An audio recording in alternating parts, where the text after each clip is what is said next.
എല്ലാവർക്കും നമസ്കാരം. ഇന്ന് ഞാൻ വന്നിരിക്കുന്നത് വളരെ ടേസ്റ്റി ആയിട്ടുള്ള ഒരു അടിപൊളി തേങ്ങാ ചട്നി ആയിട്ടാണ്. അപ്പോൾ നമ്മളത് ഇഡ്ഡലിയോടൊപ്പം ആവാം, ദോശയോടൊപ്പം, റോസ്റ്റിനോടൊപ്പം ഇതിനോടൊപ്പം കഴിക്കാൻ പറ്റുന്ന നല്ലൊരു ചട്നിയാണ് കേട്ടോ. അപ്പോൾ അതിനുവേണ്ടി ഞാൻ ഇവിടെ എടുത്തിരിക്കുന്നത് കുറച്ച് തേങ്ങ എടുത്തിട്ടുണ്ട്, ഒരു 7 ടേബിൾ സ്പൂൺ അളവിലിട്ട്. അപ്പോൾ ഞാൻ ഒരു അത്യാവശ്യം ചെറിയൊരു മൂടി അളവ് തേങ്ങ ചിരവിയത് എടുത്തിരിക്കുകയാണ് കേട്ടോ. പിന്നെ ഞാൻ ഇതിലോട്ട് ചേർക്കുന്നത് ഒരു ചെറിയൊരു കഷ്ണം ഇഞ്ചിയാണ് കേട്ടോ. അപ്പോൾ അതും കൂടി നമുക്കിതിലോട്ട് ചേർത്ത് കൊടുക്കാം. അതേപോലെ തന്നെ എരിവിന് ഞാൻ ഇവിടെ ചേർക്കുന്നത് ഒരു ടീസ്പൂൺ അളവിൽ അത്യാവശ്യം എരിവുള്ള മുളക് പൊടിയാണ് കേട്ടോ. അതും കൂടി ഞാൻ ചേർത്ത് കൊടുക്കുന്നുണ്ട്. പിന്നെ നമ്മുടെ ഈ ഒരു ചട്നിക്ക് ആവശ്യമായിട്ടുള്ള ഉപ്പ് അത് ഞാൻ ഒരു ടീസ്പൂൺ അളവിൽ ഇപ്പോൾ ചേർത്ത് കൊടുക്കുന്നുണ്ട്. പോരെങ്കിൽ നമുക്ക് ആ സമയത്ത് ചേർത്ത് കൊടുക്കാം. ഇതിലോട്ട് കുറച്ച് വെള്ളം ഒഴിച്ചിട്ട് നമുക്ക് നന്നായിട്ട് തന്നെ അരച്ചെടുത്തിട്ട് വരാം. അപ്പം ഞാൻ ഇവിടെ നല്ലവണ്ണം അരച്ചെടുത്തിട്ടുണ്ട് കേട്ടോ. ഇനി നമുക്ക് വേഗം തന്നെ ഇതിന് കടുക് തളിച്ച് കേട്ടോ. അപ്പോൾ ഞാൻ ഒരു ചീനച്ചട്ടി അടുപ്പിലോട്ട് വെച്ചിട്ടുണ്ട്. അതിലോട്ട് നമുക്ക് കുറച്ച് വെളിച്ചെണ്ണ ഒഴിച്ച് കൊടുക്കാം.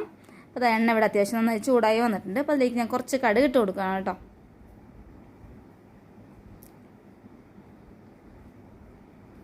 അപ്പോൾ നമ്മുടെ കടുക് ഇട്ട് കൊടുത്തിട്ടുണ്ട്. അപ്പോൾ ചടപടാന്ന് പൊട്ടി തുടങ്ങിയിട്ടുണ്ട് കേട്ടോ. അപ്പോൾ ഇതിലോട്ട് ഞാൻ ചേർക്കുന്നത് ഒരു 2 തണ്ട് വറ്റൽമുളകും അതേപോലെ തന്നെ കുറച്ച് കറിവേപ്പിലയും കൂടി ഞാൻ ചേർത്ത് കൊടുക്കുന്നുണ്ട്.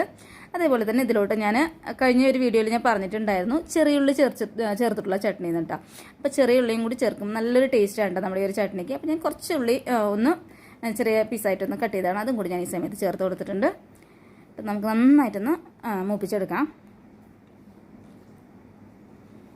ഇതുപോലെ തന്നെ ഒരു 2 ചെറിയ ഉള്ളി നമ്മുടെ ഈ ചട്നി അരയ്ക്കുന്നതിലും കൂടി ചേർത്ത് പറഞ്ഞാൽ കുറച്ചുകൂടി ടേസ്റ്റ് ഉണ്ടായിട്ട്. അപ്പോൾ ഞാൻ എന്താണെങ്കിൽ അതിലോട്ട് ചേർത്തിട്ടില്ല. അപ്പോൾ ഇനി നമ്മുടെ അരപ്പ് നമുക്കിതിലോട്ട് ഒഴിച്ചു കൊടുക്കാം. ഇനി നിങ്ങൾക്ക് ഇതിലോട്ട് വെള്ളം ചേർക്കണമെങ്കിൽ ചേർക്കാം. അപ്പോൾ ഞാൻ ജാറൊന്ന് കഴുകിയിട്ട് കുറച്ചുകൂടി വെള്ളം ഞാൻ ഈ സമയത്ത് ചേർത്ത് കൊടുക്കുന്നുണ്ട് കേട്ടോ. ഇത്രയേ വേണ്ടുള്ളൂ.